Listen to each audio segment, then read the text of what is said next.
una especie de dron, diríamos ahora, ¿no? De mirada elevada sobre eso. Y la línea de horizonte es medio como si el que mira tampoco está totalmente perpendicular, sino que está medio ¿lo ven? Como bueno. Eso también es propio, ¿no? Correr ese tema de la perpendicularidad, que es tan propio de la perspectiva axonométrica y lineal que veníamos viendo en las coordenadas del arte clásico. ¿Sí? Bueno, otra cosa, observen, esto es un grabado. Grabado. Bueno, infernal, ¿no es cierto? Ahora, fíjense que hay, no sé si ustedes alcanzan a notar, hay como una lluvia adelante. Bueno, esas lluvias, esas líneas negras son las del mismo plano de las líneas negras del contorno del dibujo. Entonces, eso está pensado, ¿se dan cuenta cómo está pensado el trabajo? Por capas de color, y las líneas negras hacen toda una trama por encima. Entonces, si bien el espacio se lee como profundo, porque hay una superposición, un achicamiento y una direccionalidad de los elementos, esta trama genera como un primer plano, ¿ven? Está lloviendo acá, y hasta allá también llueve. ¿Lo ven? Bueno, esa sensación atmosférica también, por ejemplo, ustedes veían en La Virgen de las Rocas de Leonardo, o en obra de Leonardo, que se iba poniendo cada vez más azul lo que estaba más lejos, como una especie de atmósfera. Acá cuando nosotros vemos las montañas, yo iba a decir la sierra, las montañas cada vez como más azul, esa especie de la atmósfera que aumenta la capa, entonces se va poniendo azul. Eso que la perspectiva clásica, llamada atmósfera, acá el grabador lo da con un recurso de una trama. Entonces, estos recursos, ¿quién iba a usar la línea de esta manera para señalar una espacialidad, una profundidad de campo? Diferente a la perspectiva axonométrica. Bueno, esto empieza a suceder acá. Y en el caso de la famosa ola, con esto se ha hecho, pero hasta de todo, hay camisas con esto, hay remeras, hay de todo. ¿Por qué les parece que se presta tanto para hacer una camiseta o una remera este dibujo? ¿Qué opinan ustedes? ¿Por qué esto sí y no la academia de Rafael? Porque está más simplificado. Está más simplificado, ¿no es cierto? ¿Y cómo se nota esa simplificación? ¿Cómo? Es más agradable que solamente. Y para vos, andá a decirle a tu abuela, se queda con la academia. No, no te creas. Pero ¿en qué consiste la simplificación? Hay tantos elementos, menos colores. Una reducción de la paleta. Sí, de plano, más cerca. Sí, los colores son planos. Bien. La acción también. ¿Cómo? El movimiento, la acción que hay. Muy bien. Y ese movimiento vieron que es como rítmico. Como ustedes miran estas balsas, son las tres iguales. Y este movimiento es parecido a este movimiento. O sea, esto es similar a esto. Hay un ritmo, hay una repetición, ¿no es cierto? Las olas tienen un ritmo y una repetición. Fíjense, se aleja de lo mimético, de la cosa tal cual. Uno puede mirar una marea de Courbet, por ejemplo, y decir, ay, siento la humedad del agua, como una marea de Courbet. Acá se siente el movimiento del La agua. ola parece que son las Ajá, muy bien, porque hay una síntesis formal. ¿Cómo? Tiene más narrativa visual. Hay una narración, hay una necesidad de incorporar el tiempo en estas imágenes. Que el tiempo también marca una perspectiva, un antes y un después, ¿no es cierto? Estas olas están entrando a la imagen, entran a la imagen, ¿no? Bueno, todo este tipo de cosas va a ser totalmente absorbida, abducida por las vanguardias históricas e incorporada, ¿no? La otra cosa que hace que esto sea estampable, además de la reducción, es la repetición. Miren esto, este motivo se repite.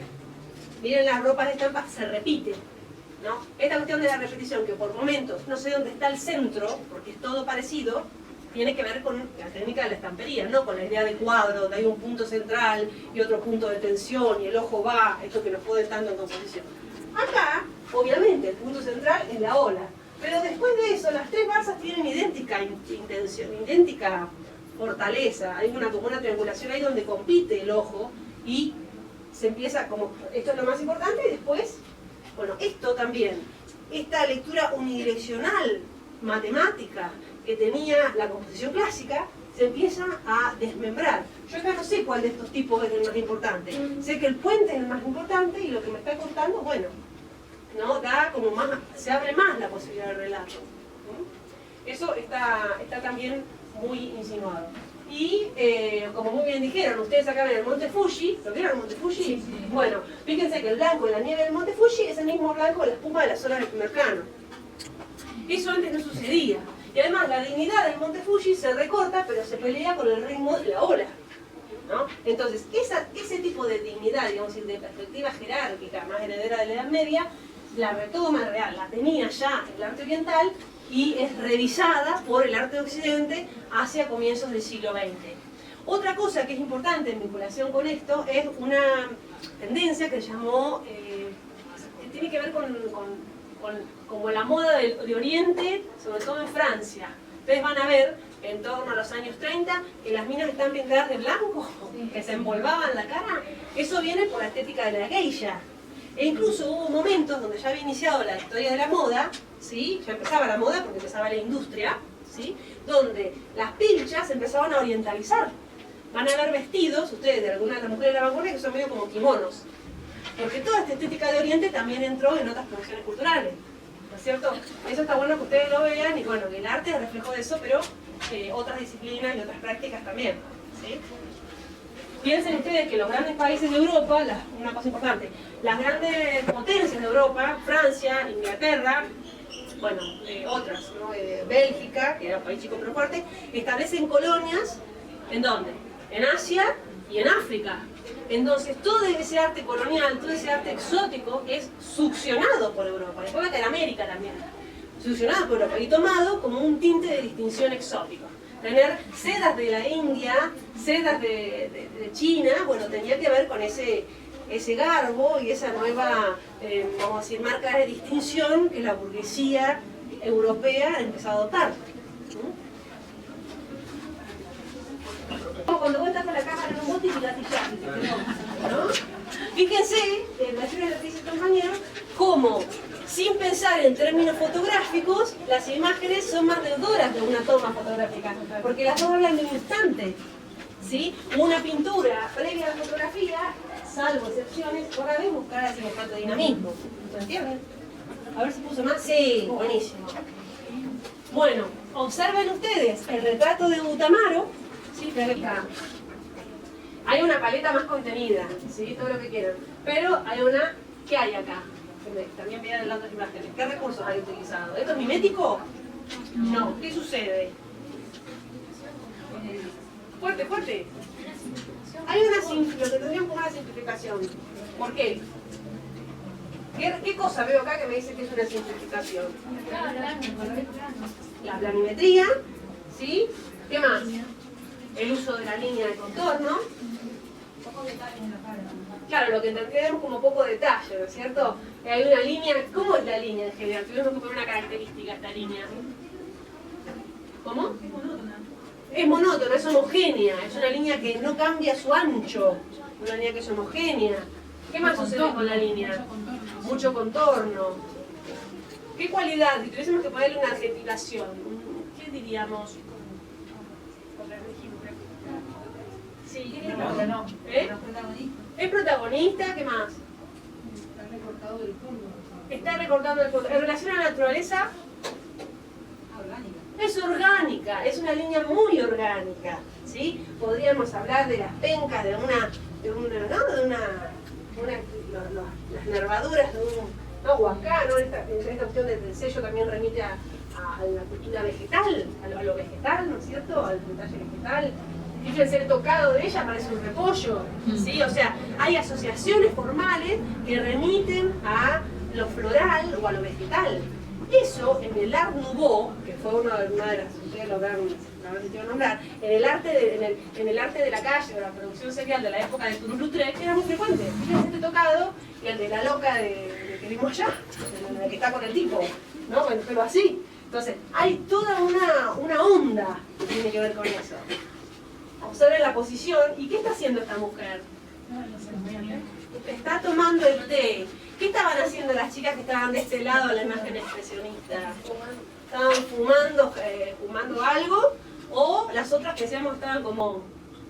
¿Se acuerdan? La que está así, Sí. ¿no? Las que están en la cama, Las que están en la cama. Están en situaciones que tienen que ver con qué mundo. con intimidad. Con la intimidad. Bueno, Oriente justamente labura toda esa ceremonia del té, si bien es algo de conocimiento público, tiene que ver con la intimidad del pueblo, es como la mateada nuestra, ¿no? Con otra carga diferente, pero por decirlo es una asociación ritualística, ¿no? Y bueno, acá toma. Seguimos Claro, digo, estaba hablando del paisaje rebatido, Claro. pienso en los cuervos de Van Gogh y esto, ¿no? Las fallas estas, eso. Bueno, claro. Exactamente. Bueno, yo seleccioné estas imágenes, podría haber sido mucho más extenso porque, por ejemplo, yo tuve la oportunidad de estar en el 2013 en París y había una muestra que estaba Van Gogh y Hokusai juntos.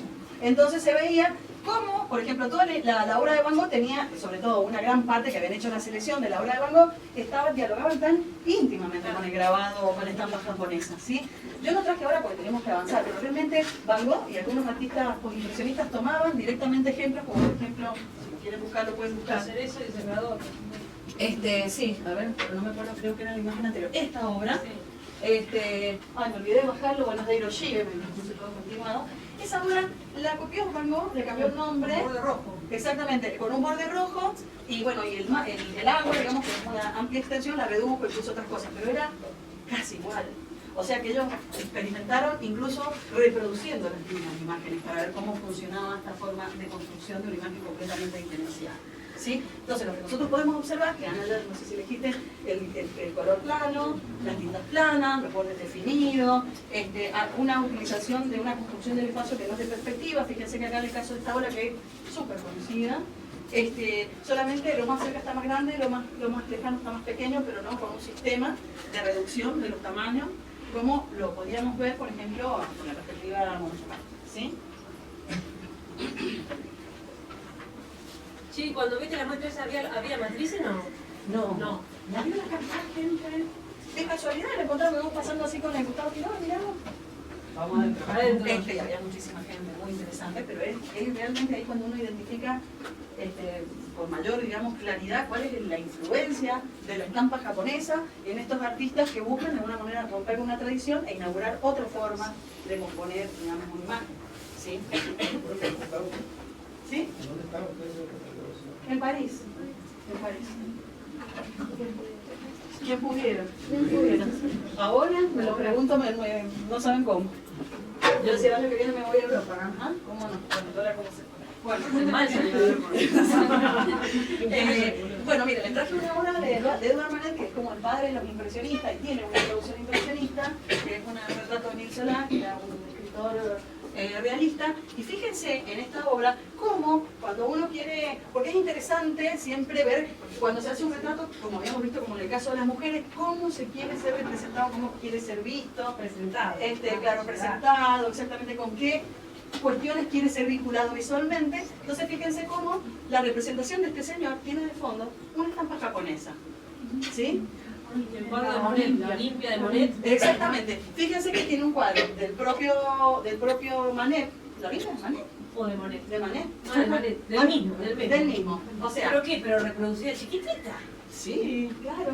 Entonces aparece este cuadro de Manet, que es un retrato de un escritor. Y bueno, ¿cómo aparece este escritor? Bueno, aparece en primer lugar, aparentemente, no sabemos dónde, pero probablemente sea o en el taller del pintor, porque aparece incluso con la obra del mismo artista. Esa es la Olimpia de Manet, ¿sí? Entonces fíjense que aparece la Olimpia de Manet, aparece la estampa japonesa. Una de No, dos es aparece la, arriba. pareciera ser más la casa de Emile Zola que la de Manet, porque hay dos elementos de escritor, no de pintor.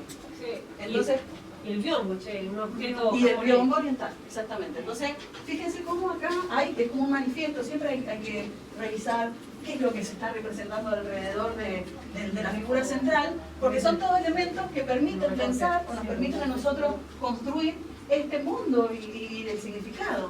Entonces, bueno, ya en el año 1868, nosotros estamos viendo obras de principios del siglo, Edouard Manet, que no lo hemos visto por falta de tiempo, pero se lo considera como un primer moderno, que no ha entrado dentro de los juegos impresionistas por el tiempo en el que estaba actuando, tiene la Olimpia, que es una obra completamente moderna, El Torero Muerto, no sé si lo han visto, que es una obra descollante, a mí me alucina esa obra. Que es una obra plana, estaba trabajando con todo lo que después van a empezar a trabajar los artistas postimpresionistas, Cézanne, Van Gogh, Rembrandt y todos los vanguardistas. Pero entonces acá ya hay un reconocimiento abierto de que la estampa japonesa está de alguna manera siendo muy significativa para esta nueva construcción, digamos, de un espacio, de una forma de representación que va a empezar a ser cada vez más significativa y va a estar más presente desde este año y en adelante. ¿Sí? ¿Tienen alguna duda, alguna pregunta? Y el espacio íntimo, che. Bueno, claro, el espacio, que eso empieza también a ser muy cultivado por el impresionismo, también por este impacto de la estampa japonesa, porque antes siempre era más la vida pública que la privada, y lo que inaugura de alguna manera el impresionismo es la representación de la vida privada, ¿sí? o del espacio íntimo, como dicen. Hay una cuestión ahí con el tratamiento, desde el punto de vista del aspecto histórico, el tratamiento de la materia, no es muy matérica la obra, tiene que ver con esta sensibilidad más gráfica, más plana en el tratamiento del color.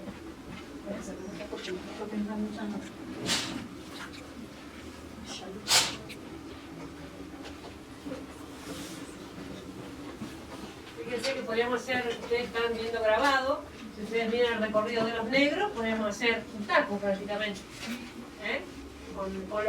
Haciendo solo los planos negros, la imagen se lee. Y el color aparece iluminando la escena. Un criterio muy diferente al tratamiento clásico, el color que habíamos visto en el cuadro que inauguró el Power, ¿no? En la academia.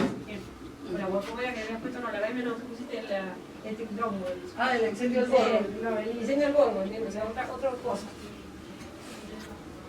La academia porque están ahí nomás. Sí. Pero bueno. Bueno, las otras cosas que tenía que traer para avanzar y que recordé traer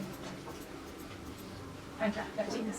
es la escultura negra, o la escultura africana, no negra, que se toma como modelo también para romper con la idea de mímesis, ¿sí? Con el hecho de que el cuerpo, la representación del cuerpo, tenía que imitar el cuerpo natural y que no había como forma, o sea, todavía no se hallaba una forma o un modo de romper con este modelo, porque era que pesaba mucho. Entonces, ¿dónde encuentran la posibilidad de romper con este modelo? En la escultura africana, por el nivel de síntesis formal con el que se resuelven los volúmenes, ¿sí? Tampoco, no sería, esto lo estoy arrojando como un delirio, pero no sería, habría que investigarlo más, porque esto es lo que se me está ocurriendo ahora, que en función también de este tipo de síntesis de los cuerpos, que también se haya llegado a su máxima de que toda la naturaleza está conformada por el cilindro, el cono y la esfera, porque acá el cuerpo humano está sintetizado a esas formas, ¿sí? Y les digo una cosa que es muy llamativa. Yo hoy día cuando miraba esta escultura, me ponía a revisar bien, digamos, cómo impactado. Yo decía, pero ¿cómo estos artistas son tan famosos cuando en realidad estaban copiando lo que nosotros no conocíamos? Modigliani, fíjense, no sé si conocen a Modigliani. Sí. Bueno, la voy a volver, la voy a ver en detalle. Miren la obra de la izquierda, si es Modigliani. Claro, si me lo habían dicho acá en clase, por eso después me quedé pensando. Miren la obra de la derecha, que es una obra inserta en Las señoritas de Aviñón, y ahora vamos a ver del origen del cubismo. Miren la máscara que está al lado. O sea, realmente la ruptura, pero a mí lo que me llama mucho la atención es lo novedoso que fue todo esto, ahora lo mira retrospectivamente, esta ruptura de los elementos, digamos, tradicionales de la historia, de la representación occidental a partir del Renacimiento, se rompe por influencia de los países otros, del otro subordinado, del otro que siempre había sido como menospreciado, había sido menospreciado dentro del discurso y la construcción de la narrativa, de la historia y de la historia del arte. Y entonces fíjense cómo estos artistas vanguardistas y estos artistas que son, digamos, precursores del arte moderno, logran romper con un modelo occidental, erudito, como es el respectivo monofocal, a partir de revisar las producciones de estos pueblos que habían sido considerados de producciones menores, como Oriente. ¿Es lo único que hicieron eso? ¿O es ahora? No al público, porque fíjense que nosotros estábamos viendo en Manet que ya hay un alto reconocimiento que el Estado japonesa está conformando parte de su imaginario. Y la escultura negra también, porque el gran coleccionista de escultura negra fue Matisse, detrás de esta danza que veíamos que tenía estos componentes. Ahora vamos a volver. Esta danza que observábamos nosotros, que había cierta síntesis formal y algo que nos permitía pensar en danza ritual, donde va un poco al África. Entonces este señor era coleccionista de cultura africana, entonces los artistas de la época, Picasso y todo, iban a... De todas maneras no era el único lugar, lo que pasa es que en esos museos de esa época, en esos gabinetes de vaya a saber qué te encontraban de todo, absolutamente de todo. Pero este señor tenía esa colección, entonces hay un claro reconocimiento de que esta escultura también estaba conformando este nuevo imaginario moderno. Entonces fíjense que el imaginario moderno, y el reloj, finalmente la conclusión, que el imaginario moderno para Occidente está constituido por estampas y tradiciones completamente antiguas, que forman parte de la tradición de Oriente y de África, ¿sí? O sea, lo que para nosotros va a ser la gran novedad, para el resto era una tradición que lleva muchísimo tiempo. Y eso es lo que va a conformar lo que entendemos como el arte vanguardia. Bueno, entonces, Bueno, ¿le quedaron claros estos ejemplos entonces? Como estas posibilidades, que esto también está bueno, y esto ustedes lo tienen que buscar y aprender también como modo operandi, lo mismo que hicieron los vanguardistas. Cuando ustedes estén en los talleres y no sepan cómo resolver un problema, buscan y buscan cómo lo resolvieron otros, hasta que encuentren algo que a ustedes les parezca significativo para, no copiar obviamente, pero para tomar como referencia, ¿sí? Y poder realizar una producción también teniendo en la mano un abanico de posibilidades como ocurrió digamos, en esta época, cuando en realidad, ¿por qué ocurre en esta época también? Porque en esta época existía la posibilidad de que circularan estas producciones y se dieran a conocer, cuando en el siglo XIX esto no podía ser posible porque no había espacio de exposición, no se habían producido transformaciones que posibilitaran también pensar que esto formaba, o sea, eran objetos de interés, por lo menos, no les voy a decir objetos de valor, porque no sé si llegaba tanto, pero sí eran objetos que empezaban a despertar el interés. Esto en el siglo XIX no era posible. Sin embargo, sí tenemos que reconocer que un avance en esta dirección la hizo el romanticismo, porque el romanticismo recuperó... ¿Nosotros vimos romanticismo? No. Lo nombraste por ahí y tiraste unos buenos, pero no. Bueno, con el romanticismo se inaugura la categoría de lo exótico, que es malo para nosotros, porque lo exótico es lo otro, que no es occidental, pero por otro lado, al menos, empieza a tener entidad porque antes ni siquiera la tenía. ¿Sí? Al menos en ese momento se empieza a conocer por exótico, antes ni eso. Bueno, aquí tienen un Modigliani y un Picasso. Un Modigliani y un Picasso, claro. Acá tenemos las obras que habíamos visto la semana pasada, que se las agregué, y acá, miren, acá está el señor Pablo Picasso también mostrando en su pintura, que es la que habíamos visto en detalle la de allá arriba, cómo las máscaras africanas empiezan de alguna manera a impactar en estas nuevas formas de componer el espacio, que son bastante complejas. Este es el protocubismo, es como el origen de otra tendencia artística diferenciada, la que habíamos visto anteriormente, digamos, la clase anterior, que hemos visto el expresionismo y el fauvismo, que eran cuestiones más relacionadas con la expresividad del color o la dimensión simbólica del uso del color. Y acá lo que vamos a trabajar es una obra un poquito más cerebral, más a lo cesante, que hemos visto en la clase pasada también. Entonces, estos dos artistas, Picasso y Braque, son dos artistas que estaban trabajando problemas similares, pero por lugares diferenciados, por eso los pongo juntos.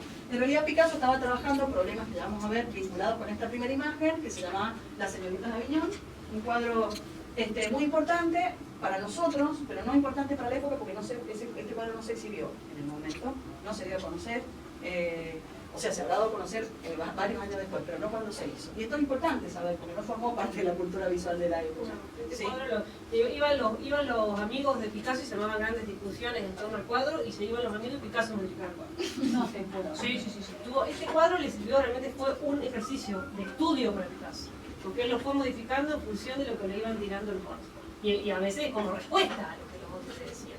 Por eso es tan válido para comprender cómo trabajaba Picasso y cómo empezó a trabajar esta dimensión de la obra, que evidentemente no se cierra, se clausura en la soledad del taller. Exactamente. La obra da pauta.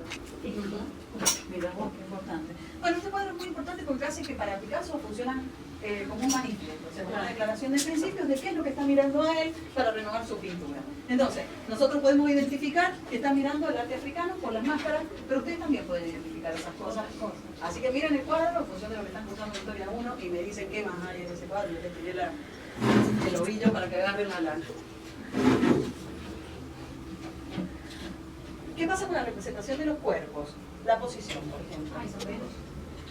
Son mujeres, sí, porque las señoritas Aviñón son prostitutas, que era el tema que tanto vimos que se estaba trabajando en esta época, tanto en Alemania como en la pintura Fauve, que vimos la clase pasada. Son mujeres, pero además de ser mujeres, ¿qué pasa? Fíjense cómo están representados los cuerpos. Ajá. Historia 1. Historia 1. Claro. Fíjense que está mirando el arte egipcio. El canon egipcio está mirando. Está mirando el canon egipcio desde donde él geometriza y recupera la monumentalidad. El clima, chicos, ¿quién sobrevive? ¿Qué alérgico puede sobrevivir en tu clima? Entonces, fíjense, primero está trabajando figuras monumentales, que eso está recuperado de la representación del cuerpo monumental en Egipto. La síntesis formal, que también él cuando ve esto en el arte africano, sin desconocer que esto está en África, o sea que está por el mismo continente, mirando cómo los egipcios representan. ¿Tenemos caramelo? Me lo olvidé en el otro por estar cambiando los botes. Tengo la manzana. Nadie tiene un masticable o un caramelo. Ay, mamita, qué bien. Voy a dejar de hablar un poquito. Yo les digo. Fíjense, África, bueno, Egipto es África. Muchísimas gracias. Egipto es África. ¿Qué pasa con el color en el cuadro este también? Hay una paleta reducida que responde a qué lógica. Hay una lógica de color local, es el color que las cosas tienen. No. No sé si directamente. Los primarios de té rojo. Paleta complementaria, chicos, naranja y azul. Heredera del impresionismo. Pero igual, vamos a decir, la intención que Picasso tiene es una reducción de paleta. Ustedes lo dijeron muy bien recién. ¿Sí? La escultura, o el valor de la escultura clásica, o la escultura como la negra, por ejemplo, como usted dijo recién, no está dado por el color, sino por la descripción de los volúmenes. Esa es la joda de la escultura, ¿no? Acá él está más atento al problema de qué pasa con los volúmenes y los planos que qué pasa con el color. O sea, es una pintura, pero que dignifica un respeto de la forma por sobre el color. Y eso es lo que va a empezar a pasar con el desarrollo intelectual del cubismo, va a ser la forma por sobre el color. Eso lo... ¿Y dónde están estas minas? No se sabe. ¿Y qué hay en primer plano? Una fruta. ¿En qué género de la pintura se utilizaba mucho los bodegones, la naturaleza muerta, las vanidades, que está hablando la Roxy en otras oportunidades? O sea que Picasso, de alguna manera, tira ahí el hueso, ¿no? Dice, bueno, miren qué hago yo con el género este, y se lo pongo acá, ¿no? En primer plano, y de alguna manera hago todo un despliegue de recursos, un despliegue y me posiciono con eso. Fíjense qué sucede con las caras de estas mujeres, ¿no? Esto del perfil, del frente, ¿y qué más sucede? Sobre todo con los dos rostros que están del lado izquierdo. Se deforman. ¿Y a qué remiten? A las máscaras. ¿Y a qué más?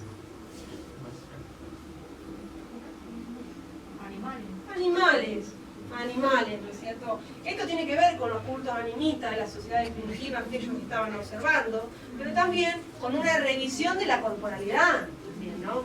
Todo lo que eran las enfermedades, ¿qué tal? Las enfermedades de transmisión sexual, las enfermedades venéreas, eran muy frecuentes en el ámbito de los artistas y en la bohemia de la época, y el cuerpo animalizado remite muchas veces a esta situación de que la medicina occidental vive como patológica, ¿no? Con eso también está mezclado el audimbre de significados por la que lució Picasso. Ustedes saben que Picasso es una máquina de producir.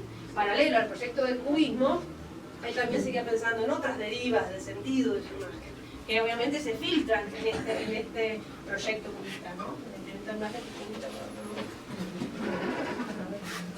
una especie de caverna también. Lo que pasa es que acá empieza a aparecer algo bastante interesante también, que es bueno, la monumentalidad de la figura, la síntesis formal gaussiana, la naturaleza muerta en primer plano, como para mostrar.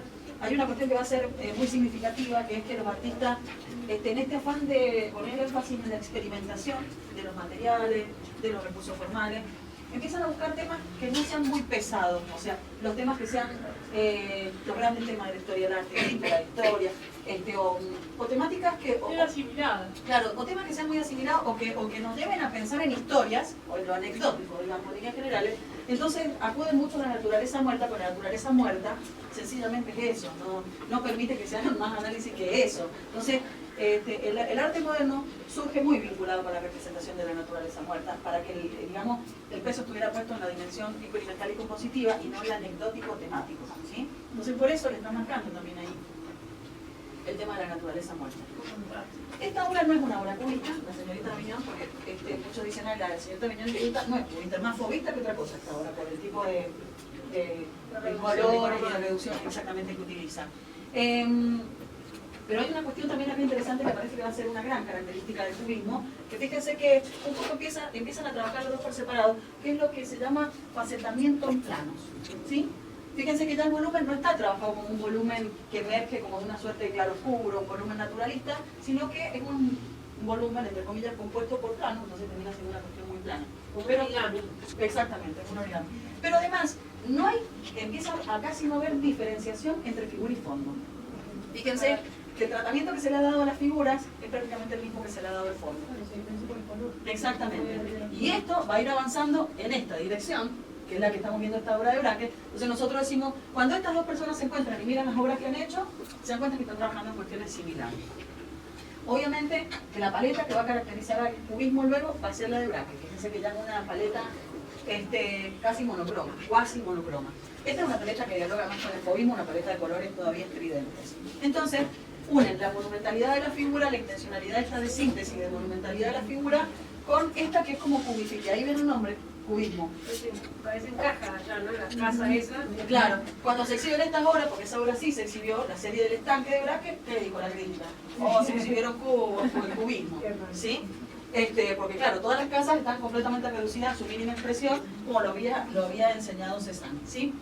En toda la naturaleza se podía sintetizar al cilindro, el coro y la esfera. Entonces, unifican estas dos búsquedas, o sea, ellos dos son los creadores de la fase analítica del cubismo, porque el cubismo tiene dos fases. Una es la analítica, que está muy vinculada a las búsquedas que había iniciado Cézanne, y una fase sintética en la que se va a crear el collage, que conocemos hoy en día, ¿sí? O sea que es un gran avance dentro del campo de la producción artística, las cuestiones que lleva adelante el cubismo, sobre todo el collage, ¿sí? Porque es como les podría decir, una de las primeras veces que con verdaderas intenciones artísticas y estéticas se introducen elementos extra artísticos, o sea, cosas que son de la vida cotidiana, a la pintura. Entonces eso es completamente nuevo, ¿sí? Entonces fíjense esta obra que se llama Es de Braque, Pescado y Botella, en la que esta obra empieza a ser muy compleja visualmente si uno busca referentes, digamos, icónicos. Acá está la cabeza del pez, fíjense. Entonces, ¿qué es lo que proponía? ¿Por qué se vuelve compleja la imagen del cubismo? Porque ellos dicen, ay, el cubismo es abstracto. Y ellos decían, no somos abstractos, somos realistas. Somos completamente realistas. ¿Y por qué ellos consideran que son completamente realistas? Porque ellos llevan a cabo un análisis de los objetos que van a representar y representan, tratan de representar la tercera dimensión a través de la perspectiva múltiple. ¿Perspectiva múltiple? No. ¿Qué es lo que quiero decir? Claro, es como si la imagen se abriera, se desplegara como una caja y la mostraran desplegada. Eso es lo que quiero decir, no perspectiva múltiple, ¿sí? O sea, uno puede ver el frente, es lo mismo, en la señorita Aviñón se ve más claro, porque todavía no está llevado adelante todo el proceso. Entonces nosotros podemos ver cómo, por ejemplo, esta figura que tiene el cuerpo de espalda y la cabeza de frente. Entonces, lo que se trata de empezar a dar, porque en realidad con esto, que todos los avances que habían llevado digamos, a la parte reflexiva de la vanguardia, empiezan a tratar cuenta que donde ponen el cuerpo de frente, los pies de perfil, la cabeza medio de perfil pero con los dos ojos, o sea, van haciendo como una combinación para que las partes más importantes del cuerpo se vean. Entonces, de estas cosas se están dando cuenta los artistas. Entonces, lo que va a hacer el cubismo, por un lado, es sintetizar los volúmenes, por otro lado, trabajar facetar en plano, trabajarlo en plano, pero la forma y el fondo. O sea, que como le van a dar el mismo tratamiento a las dos cosas, para romper con la perspectiva monofocal, para romper con la idea de espacio profundo, que esto lo rompen, de hecho, crean un nuevo espacio, son ellos los que van a crear un nuevo espacio. Todavía acá no, pero sí en la obra que vamos a ver en un ratito. Entonces, la forma que ellos encuentran para dar la mayor cantidad de información sobre un objeto es presentarlo en la misma imagen, de frente, de perfil, de arriba y de abajo. O sea, presentar las distintas caras, digamos, o las distintas... Sí, como el sistema Monge. Exactamente. Es como si uno abriera una caja, es como si uno viera tridimensionalmente una caja de zapatos, después te mirás, la abrís así y la desplegás y va a quedar toda la caja desplegada. Sí, tenemos más información sobre la caja, pero se nos desaparece la caja como concepto. Y es lo que vemos acá en la próxima obra, ¿sí? Acá se nos va desapareciendo la caja como concepto, porque además del facetamiento en plano, que es esto que estamos viendo, ya no hay un volumen, hay un facetamiento. Este facetamiento hace que a nosotros nos parezca muy difícil identificar ¿Ves la todo. botella arriba? Con la tapa, la botella vertical, Sí. la botella acá esforzada, hasta llegar al, bueno, al abstracto. Claro, lo que pasa es que finalmente el cubismo sí le va a dar el enter, digamos, o sea, va a ser la entrada al arte abstracto finalmente, porque si uno crea estas obras. Pero ¿qué pasa? Que cuando se los acusa a los artistas, no de arte abstracto, porque ni siquiera existía la palabra en ese momento, pero cuando se lo empiezan a llamar decoradores, porque en realidad el tema es que si vos no eras figurativo, eras un decorador o algo por el estilo, no eras artista.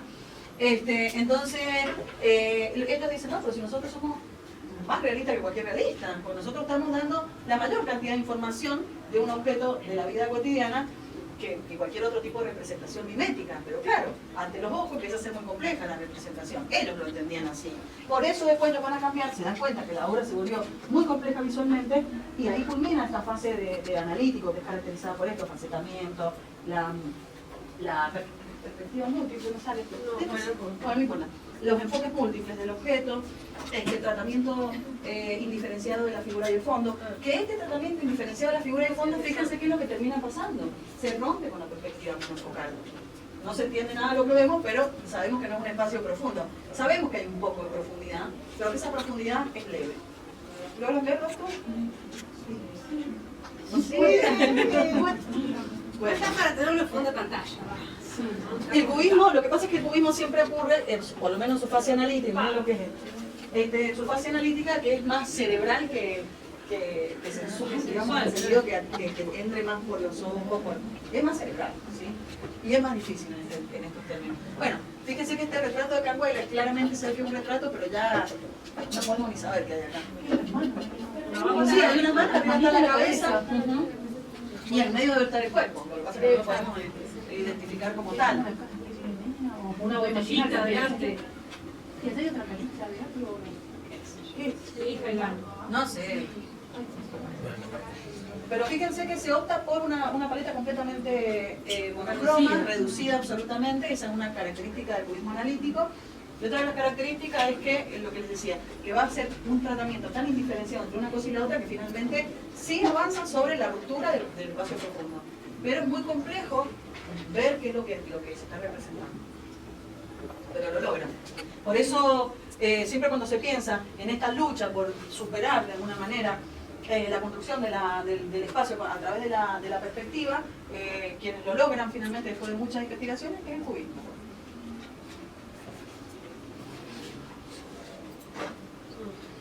Cubismo sintético, fíjense cómo cambia la cosa. Estamos en la segunda etapa, fíjense que la obra de recién, esto para que se ubiquen en los años, es del 1903, no, perdón, me pasé. Saqué la foto. 1910 esta obra, 1912-14 cuando se inicia la segunda etapa, que es la etapa del cubismo sintético, está relacionado con lo que les estoy diciendo, como con una especie de denuncia, entre comillas, porque se les achacaba a estos artistas que sus obras eran abstractas. Que no era realista, entonces decían, nosotros somos realistas, somos tan realistas que vamos a meter la realidad al cuadro, que es lo que terminan haciendo. Entonces con esto crean el collage, ¿sí? ¿Qué significa esto? Que en este caso han introducido un pedazo de diario, el diario de la selva. Y acá es cuando también hay que diferenciar una cuestión que es muy notoria con respecto a la etapa anterior, que la etapa anterior, en esta línea de atención que habíamos hablado la semana pasada, ¿se acuerdan que yo había puesto autonomía del arte y emancipación por el arte? ¿Se acuerdan? Y yo les hablaba que le decía en la línea, más próximo a la autonomía del arte están aquellas producciones que se preocupan específicamente por la experimentación formal, por la renovación formal, sin interés sobre el tema. Y yo les había dicho que de esas propuestas en la vanguardia había muy pocas. Una era el fauvismo, que ya la vimos, digamos en contraste con el expresionismo alemán, que también que realmente hay una diferencia con el puente. Y la otra que yo les había señalado era la fase analítica del cubismo. Analítica, la primera fase que ya pasó, donde hay un interés específico por experimentar con las formas, con la renovación formal. Pero cuando se inicia la etapa sintética y se introduce la vida al arte, ya no podríamos hablar de que la obra esté más cerca de la autonomía del arte, está más cerca de la emancipación por el arte. Porque ese diario, en la selva, ese diario que está ahí, no es un diario cualquiera, es un diario anarquista. Entonces, es como ponerle un sello político a la obra, ¿sí? De toma de posición. ¿Se entiende? Y a partir de ahí, esta obra toma una distancia gigantesca con respecto a lo que habíamos visto anteriormente, donde estaba completamente despolitizada la obra, era una obra de naturaleza muerta mayormente, porque había una dimensión experimental, pero acá esto se modifica, ¿sí? Acá, Pablo Picasso introduce la realidad al cuadro, creando el famoso collage con el que ustedes deben trabajar mucho, que en realidad, si uno piensa en la definición de collage, creo que es la unión o el vínculo entre dos realidades diferentes, la del arte y la realidad. Entonces allí aparece, fíjense, que sigue siendo una obra relativamente completa. Esta obra se llama Pipa y Botella. Uno puede identificar mejor ciertos instrumentos, que sigue siendo compleja la imagen, pero es que la imagen ya, porque acá ya sí se puede diferenciar figura de fondo, se vuelve a esta idea de que, en este caso, además de introducir el diario, ha introducido o pedazos de tela o de alfombra, ¿sí? Entonces, este no tengo el título, bueno, ¿qué más da? Pero se sabe, se ve más o menos que hay, sí, que hay una intencionalidad de instrumentos musicales, ¿sí?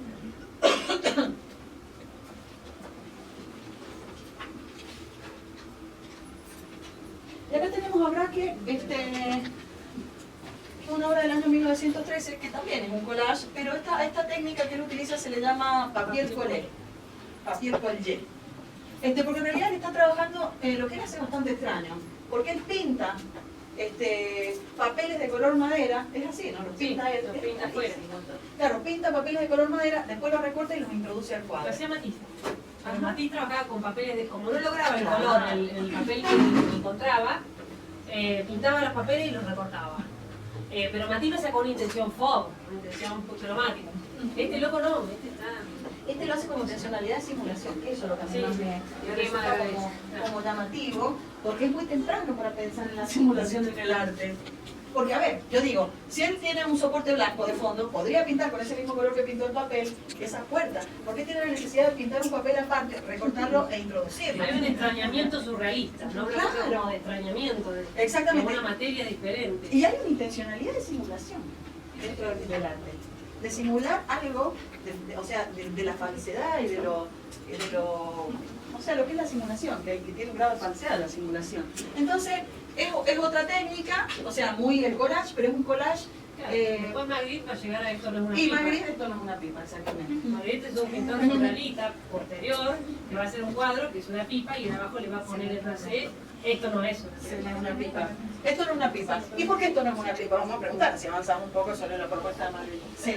Porque es una imagen de una pipa. Exactamente, la representación era una pipa. Pero miren una cosa tan sencilla que de responder ahora, era muy difícil de pensar en la época, porque había que tener muy clara la diferencia entre presentación y representación, que hasta el día de hoy cuesta que se entienda eso, ¿sí? Entonces esto no es una pipa, es la representación de una pipa.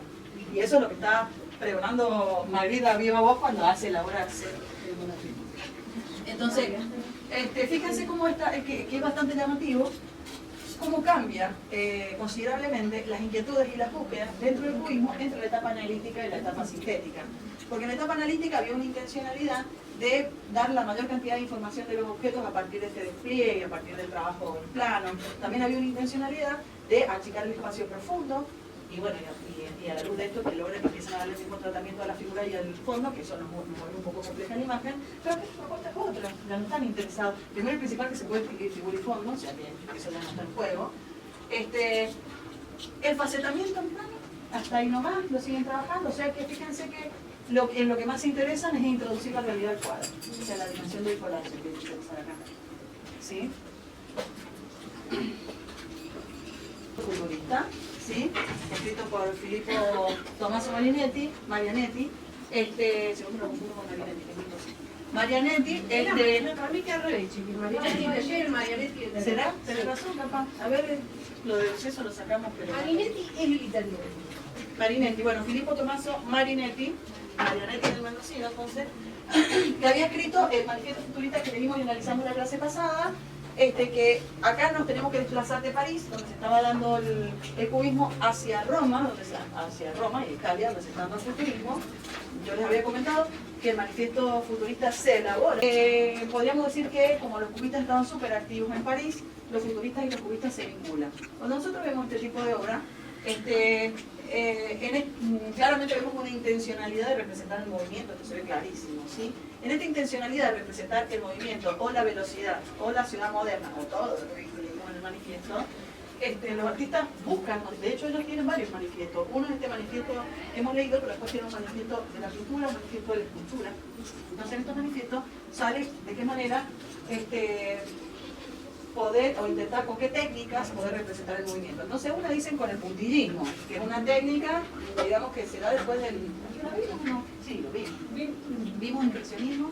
No vimos. Bueno, en realidad con esta técnica que están viendo, que surge de una propuesta, digamos, post-impresionista, o futurista, o neoimpresionista, que era reconstruir nuevamente los volúmenes y todo a partir de pequeñas pinceladas de color. Ellos toman eso, pero la pequeña pincelada se transforma en líneas más dirigidas y demás para darle movimiento y dinamismo a la escena. Fíjense que esta se llama La ciudad surge, la paleta es Fauve. La paleta es fauvista. Fíjense que la paleta, ellos no generan nada nuevo. Y lo que están experimentando es representando temas modernos, pero acá la inquietud, así como para Picasso, y Braque en la etapa analítica, la intencionalidad era cómo representar con mayor cantidad de detalles la tridimensión, ¿sí? La imagen, el volumen en tridimensión. Acá el principal interés es representar el movimiento, la velocidad, el dinamismo, ¿sí? Entonces, yo creo que en ese sentido no logran lo que quieren, me parece, porque la imagen tiene un poco de movimiento, pero no logran algo excepcional. Fíjense que acá ya conocen el cubismo, acá se ve con mayor claridad, yo ya en esta época ya están vinculados con el cubismo, y acá se ve con mayor claridad esto que yo les decía del cubismo, que no encontramos ninguna imagen, cómo tratan de representar un cuerpo, un volumen, desde distintos enfoques, ¿sí? Entonces acá, La secuencia del movimiento. claro, que en otra se va a ver más claro, exactamente, porque en esta ya vamos a ver, no sé si, bueno, por la duda se lo voy a explicar acá porque mejor no la tengo. Yo no sé si ustedes cuando eran más chicos hacían esos dibujitos en las libretas que hacían así, se iba como generando un movimiento, ¿lo han visto? Bueno, un poco es esto, fíjense que se intenta representar acá, cuando hay, se van poniendo de un lado y del otro distintas, ¿cómo les puedo decir? Distintas imágenes de la cabeza que está en movimiento o allá arriba lo mismo. Pero fíjense que no, acá es donde yo digo, no se logra finalmente. No le da dinamismo a la escena que esa cabeza esté representada de costado un poquito más o como si fuera un movimiento real. No lo logran a eso. Quizás el dinamismo está más vinculado con la pincelada, que eso ya lo había, era una experimentación que ya habían mostrado los impresionistas, que la pincelada hacía vibrar una representación. Por eso ellos también están mirando a esas producciones, pero en realidad acá lo que les pasa, y yo creo que en ese sentido cobran mayor estatismo, es modificar la paleta, que se vuelve más cubista, la más monocroma. ¿Sí? Mientras que la imagen anterior, si ustedes miran, era una paleta Fauve, y en ese sentido, se ve más movimiento. ¿Ven? No hay, la direccionalidad de las pinceladas son otras, tienen multiplicidad de direccionalidad, entonces esto permite un mayor dinamismo visual, o sea, ante nuestros ojos, que fíjense que no, que ya la pincelada está muy direccionada, y lo que se busca es que el movimiento lo genere esta cabeza tomada desde distintos puntos de vista y no se logra, ¿sí? Los múltiples puntos de vista. Se llama los ritmos de un arco, y fíjense que también se intenta representar el movimiento como si fuera una secuencia de cine. Como ocurre en una cinta de film, ustedes sabrán que cuando se reproduce una película, en realidad son cantidad de fotogramas, fotos que por la velocidad del carrete que las tira nosotros vemos el movimiento de la imagen, pero en realidad son imágenes estáticas, ¿sí? Son fotos. Bueno, eso mismo es lo que se trata de hacer acá, como poner lo mismo que habíamos visto en la cabeza, desde recién, poner una fotito, un fotograma al lado del otro, diríamos, para que se genere movimiento, pero no se logra. No se logra. Fíjense que acá hay dos cosas. Una es el tema de la atmósfera de la ciudad o la atmósfera de la luz artificial. El tema del humo de las fábricas, del gas emitido por los primeros motores de los autos. Ustedes se fijan la imagen de la ciudad que surge, que tiñe todo, ¿no es cierto? Esta cosa de la ciudad en un momento del día donde hay humo por todos lados, donde no se ve ni siquiera bien el cielo, ¿no? Esto acá también se ve, la cuestión de la fábrica, el interior de la fábrica, el interior productivo de la fábrica, y acá un interior con luz artificial, ¿no? El tipo de luminosidad tiene que ver con una luz que no es la del sol. Eso por un lado, que también es una incorporación futurista, que la literatura, acá en la Argentina, Roberto Ar, el escritor nuestro, con sus palabras va a hablar de esto también y va a ilustrar con palabras, para la redundancia, esta situación. Y la otra cosa es que porque Boldini usaba Chaplin, pero era otro tipo de Chaplin, ¿no? Ahí está el grupo de los futuristas, que no sé quién es quién, pero hay una cuestión bastante interesante y muy temprana de los futuristas que llama la atención. no hay mucha información sobre qué es lo que acontecía en esta velada futurista. Esta es una caricatura de la velada futurista, pero se sabe que y eso, imagínense que esto es un gráfico, imagínense que esto trasladado a la realidad, como era. Las veladas futuristas son un antecedente, fíjense que son del año 1911, y son un antecedente total y completo de lo que van a ser los aportes del Dada, la desmaterialización del arte. ¿Qué son las veladas futuristas? Las veladas futuristas eran unos eventos, porque eran eventos en los que, por ejemplo, se publicitaba que iba a haber una velada futurista, entendiendo que en Roma se sabía que había un movimiento de vanguardia, que eran los futuristas. Entonces se publicaba que en tal teatro iba a haber una velada futurista, iba la gente, y entonces los futuristas se paraban ahí y hacían cualquier cosa, además de insultar al público. Como verán ahí, rompían cuadros, se amacaban. Creo que hay uno, fíjense que creo que hay uno amacándose en un ay, traje uno solo. Había uno que se amacaba en un columpio de así de alto. Cosas, instrumentos raros, o sea, o capaz que se ponían a tocar instrumentos sin saber, o sea, la velada futurista era prácticamente antiarte como se entendía el arte hasta el momento, pero a la vez inauguran una forma de arte que hasta el momento no se conocía, que eran obras desmaterializadas, digamos, donde lo que importaba es lo que pasaba en el tiempo, está más relacionado con las artes del tiempo que con las artes del espacio, ¿sí? Y la cuestión de lo que puede llegar a pasar, ¿no? De esta cuestión más de happening, Claro, improvisación. era pura improvisación y era un acontecimiento que vendría a ser justamente un antecedente del happening. Claro. Del happening como acontecimiento, porque la palabra happening es un acontecimiento, pero el happening es un acontecimiento ordenado, digitado, con, digamos, que el artista sabe, claro, el artista está guionado, sabe qué es lo que va, aunque parezca un disparate, como fue el happening de la Menezunda, de Marta Minujín, no sé si le suena, todo lo que pasaba en los distintos espacios se sabía que iba a ser. En cambio acá no, porque esto era un espectáculo brindado a un grupo de gente, entonces sometían al público a los delirios que ellos querían, entre los cuales ya sabemos que eran gente violenta, pues como escuchamos. Una vez en un examen escuché una chica de exposición sobre el futurismo que contaba que invitaron supuestamente un concierto futurista. Y la gente fue en Italia vestida para los conciertos. Y se sentó en las butacas. Y las butacas tenían pegamento. Ah. Eso. Sí, eso, y otras que les tiraban cosas. No sé qué pasó, pero eso lo contó una chica de un examen. Claro. Bueno, la verdad es que la velada futurista, si uno se las pone a pensar, son un acontecimiento, pero sobre todo inauguran algo que en el arte va a ser sustancial, de ahora y aquí y ahora y en además, que es la obra de arte desmaterializada. Aquella obra que para saber de qué se trata hay que documentarla. Y que solamente podemos tener acceso a esa obra a partir del registro. ¿Sí? O de lo que te cuentan de la obra. Eso es algo novedoso, nuevo. Y por eso no tenemos información sobre la velada, porque no la documentaron tanto. ¿Sí? Tenía que documentarse como un palo. Bueno, y entonces a partir de estas propuestas, que son propuestas más límites, más que se corren de digamos de las formas tradicionales, porque hasta ahora hemos visto renovación formal, hemos visto cómo el objeto artístico se modifica en función de ciertas experimentaciones formales, salvo la aparición del collage. Que la aparición del collage, más que una renovación formal, es una renovación, es una experimentación con nuevos materiales o con materiales diferentes a los del arte, ¿sí? De ahí, desde el collage, que ya era algo bastante innovador, pasamos a la velada futurista, que era completamente innovadora. Incluso en ese momento es bastante difícil pensar que eso se haya entendido como arte.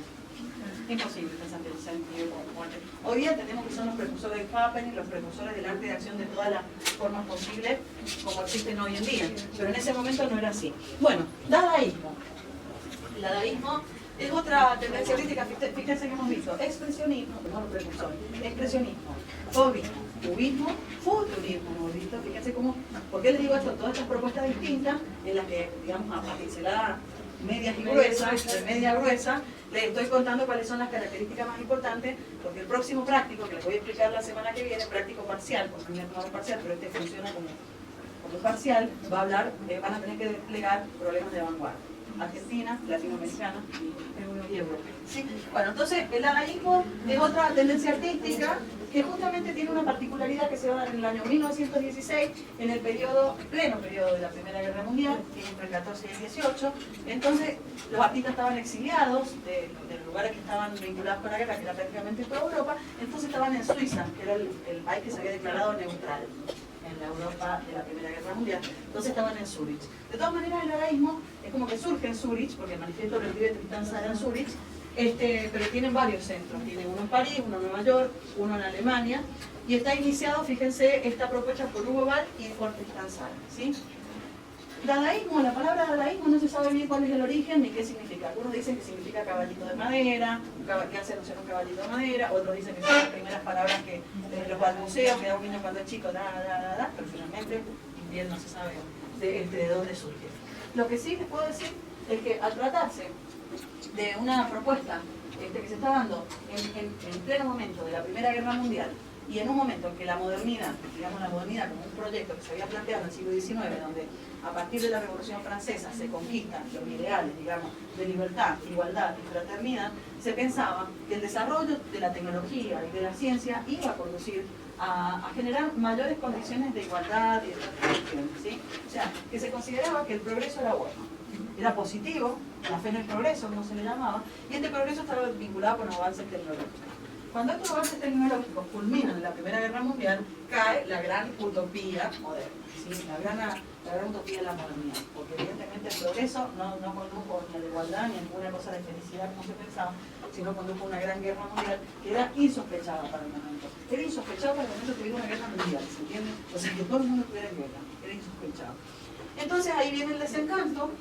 Los pensadores, vimos los pensadores de la sospecha, el trabajo que tuvimos. Sí, exactamente, se acuerdan los filósofos de la sospecha al principio del siglo XX, que ya estaban anunciando que habían cortocircuitos en el discurso de la modernidad.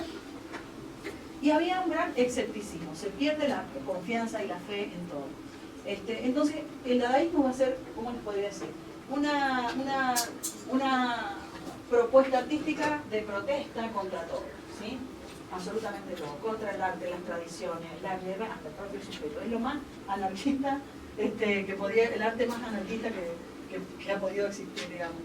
Entonces... Después el punk, que toma un poco, ¿no? Sí. Sí. Las portadas de Sex Pistols. Ajá. Bueno, ponían hacían las letras de Sex Pistols como de la Ajá. Claro, porque acá hay una contra la iglesia, contra la institución familiar, contra el arte, contra el mundo, contra el pensamiento, contra todo. Entonces, ¿qué van a tomar para la construcción? El puro azar. Lo que en un momento se te ocurre como azaroso, y así van a ser de alguna manera los antecedentes del surrealismo. Pero el surrealismo va a ser un azar controlado. Esto es un azar en estado anárquico. Es pura anarquía, ¿sí?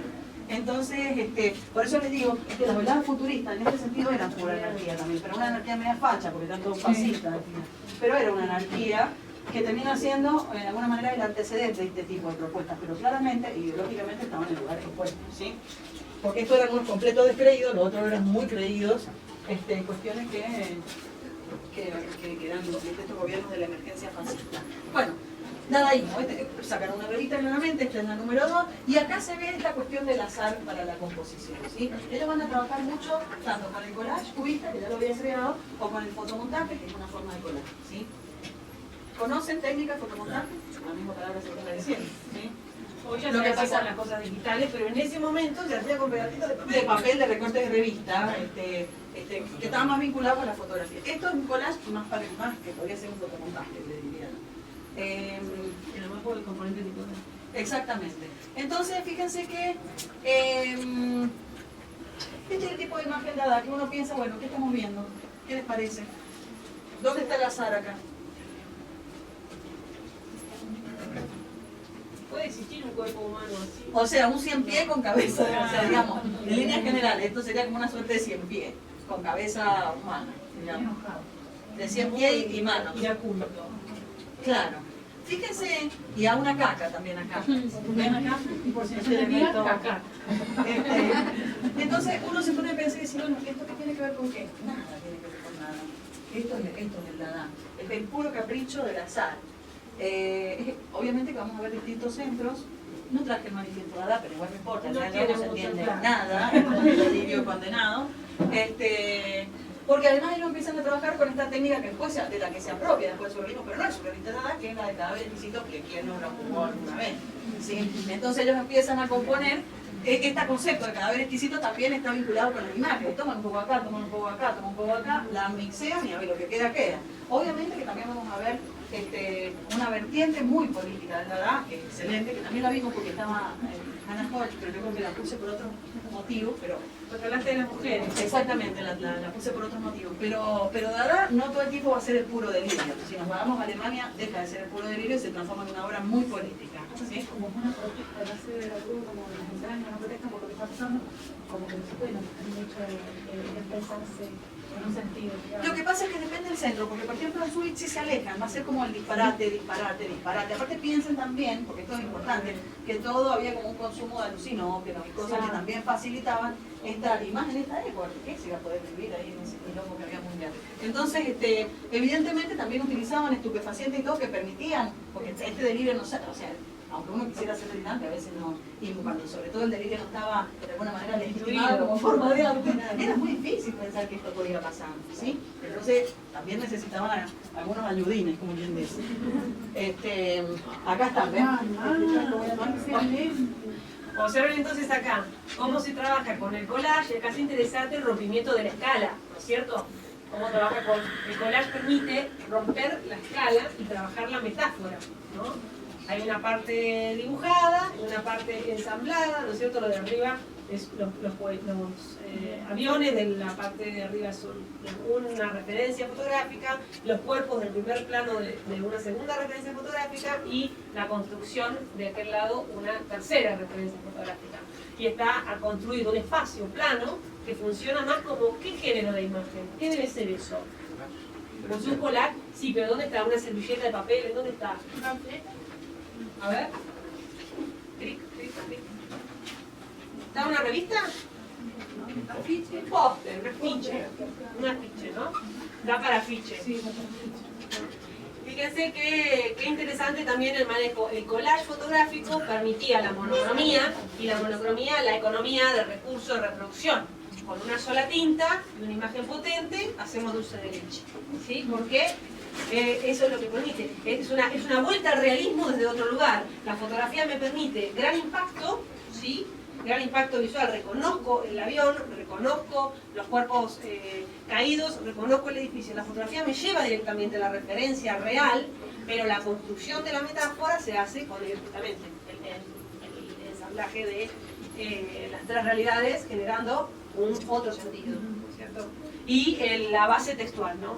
La base de no sé qué dice, pero quiere decir algo. Esa es la salvación que trae. Ajá, esa es la salvación que trae. Muy bien, gracias, traductora. Bueno, esto era paralelo a esto. Ay, qué imagen de mierda se ha conseguido. Bueno, ¿dónde sacaste esto? Te la dio el enemigo. ¿Querés decir algo de esto?